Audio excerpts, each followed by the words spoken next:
En los procedimientos civiles relacionados con la capacidad de una persona, hay dos conceptos que se mezclan mucho y se confunden con frecuencia, que son la curatela y la capacidad para testar o capacidad testamentaria. Muchas veces se asume que si una persona necesita apoyos o tiene una curatela, automáticamente no puede testar. Y otras veces ocurre lo contrario. Se otorga un testamento sin haber valorado adecuadamente la capacidad cognitiva del testador. Soy Pedro Bermejo, médico neurólogo, valorador de daño corporal y realizo informes periciales neurológicos. En este vídeo os voy a explicar de forma clara y práctica qué es la curatela, qué es la capacidad testamentaria y cómo se valoran estos aspectos desde el punto de vista pericial, porque son cuestiones clave en muchos procedimientos civiles. En primer lugar, ¿qué es la curatela? La curatela es un medio de apoyo para personas que debido a una alteración de sus capacidades necesitan apoyo para el ejercicio de su capacidad jurídica. Y esto es muy importante. La curatela no implica automáticamente una incapacitación total, ni supone que la persona no pueda tomar decisiones. Desde el punto de vista médico, la curatela suele plantearse en personas que tengan un deterioro cognitivo, que estén con demencias en fases iniciales o fases intermedias, habitualmente no se incluyen fases avanzadas, que tengan un trastorno, un daño cerebral adquirido o trastornos neurológicos con afectación cognitiva y conductual. La clave es que la persona conserva capacidad para algunas decisiones, pero no para otras. Por lo tanto, necesita apoyo para lo que son las decisiones más complejas, más difíciles. La curatela, sin embargo, no anula la capacidad. Uno de los errores más frecuentes es pensar que la curatela sustituye a la persona en todas las decisiones, y eso no es cierto. Desde el punto de vista de un informe pericial, lo que analizamos ante una curatela es qué capacidades están preservadas, cuáles están afectadas y para qué actos concretos se necesita apoyo. Por tanto, una persona puede estar sujeta a curatela y sin embargo tener capacidad para determinados actos. Por ejemplo, otorgar testamento. Y no hacer bien estas cosas es fuente de una gran cantidad de litigios y una gran cantidad de problemas entre familias y problemas entre distintas personas, distintos actores. Respecto a la capacidad testamentaria, es algo parecido pero no es lo mismo. La capacidad testamentaria se refiere como la aptitud de una persona, la capacidad de esa persona para otorgar testamento de forma válida.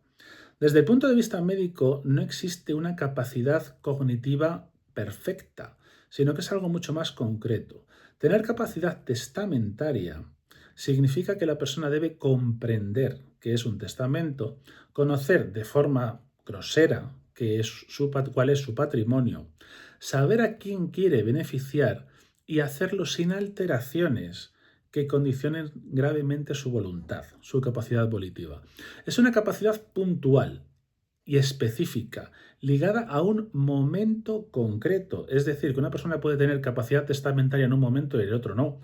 Y esto es un concepto fundamental. La capacidad testamentaria no se valora en abstracto ni se valora de forma permanente. Cuando realizamos un informe pericial debemos valorar la capacidad testamentaria de un sujeto en un momento concreto, un momento determinado, que es el momento en el que se otorga testamento. Una persona con deterioro cognitivo, por ejemplo, puede no tener capacidad en determinados momentos y sí conservarla en otros.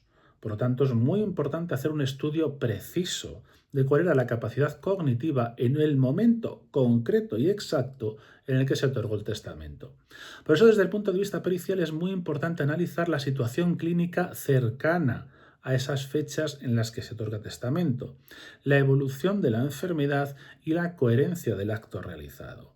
Es decir, a lo mejor no tenemos nosotros el momento exacto, la capacidad cognitiva exacta de un determinado paciente, de un lesionado, en el momento en el que otorgó testamento. Pero si tenemos un estudio neurológico, unas escalas neurológicas realizadas, vamos a suponer un mes antes y 2 meses después, y en ninguno de los dos momentos podía testar, podemos inferir que en el momento en el que otorgó testamento tampoco podía haberlo otorgado y porque tampoco tenía capacidad testamentaria. Respecto a las diferencias entre la curatela y capacidad testamentaria, hay unas diferencias claras y hay que dejarlo muy claro. La curatela es una medida de apoyo continuada, se refiere al ejercicio de la capacidad jurídica en general y puede variar en intensidad y alcance. La capacidad testamentaria, sin embargo, se valora para un determinado acto, para un acto concreto, que es el de otorgar testamento, y no depende automáticamente de que exista o no exista curatela. Indudablemente se va a tener en cuenta, pero tener curatela no implica necesariamente incapacidad para testar, y no tener curatela no garantiza que exista capacidad para testamentar. El papel del perito neurólogo en estos casos es analizar con criterios médicos cómo era el estado cognitivo, cómo era la capacidad de comprensión del paciente en ese momento concreto, aspectos como la memoria, el juicio, capacidad para tomar decisiones y la coherencia global de la decisión.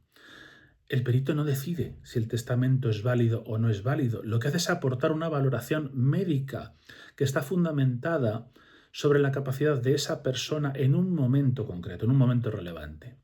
Esa valoración es finalmente la que permite al juez tomar una decisión con una cierta base técnica, que de entrada esto es algo relativamente complejo si no realizamos el informe médico. Un error muy habitual en los procedimientos es basar todo el procedimiento en el diagnóstico, un diagnóstico genérico como demencia o deterioro cognitivo.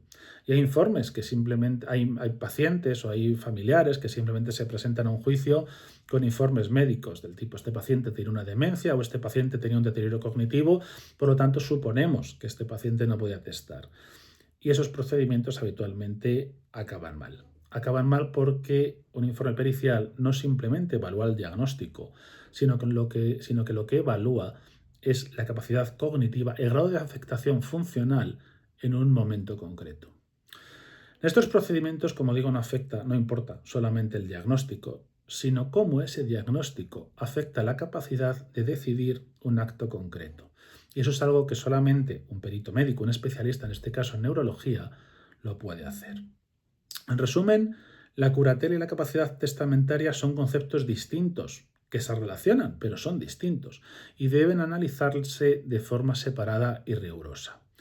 Una valoración neurológica pericial adecuada de estos conceptos permite evitar nulidades innecesarias, proteger a personas vulnerables, aportar seguridad jurídica en decisiones patrimoniales importantes.